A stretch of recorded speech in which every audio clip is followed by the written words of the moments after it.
Understanding index and match.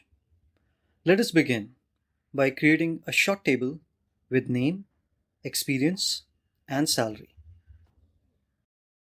The output required is that I will define a name and the index function should give me the salary of that particular personnel.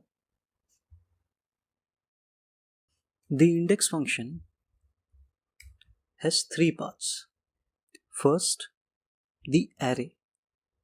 What does it mean? It refers to the total area that will be considered by the index function from B2 to D14.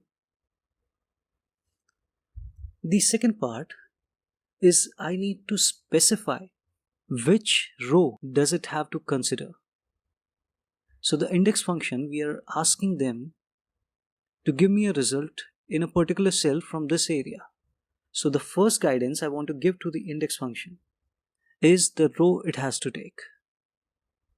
So it will determine the row through the match function. Now the value that I have to look into the row is the name. The second part is defining the rows where it has to look for the name.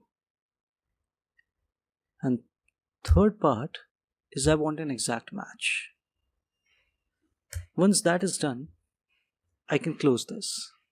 Then I can move ahead to define the column. Now I have three columns in the particular array I am referencing the index to. So I will again put the match function. First, I will tell the match function that it has to look for salary. Then I will tell the match function that salary is within these three columns. Then I'm looking for an exact match.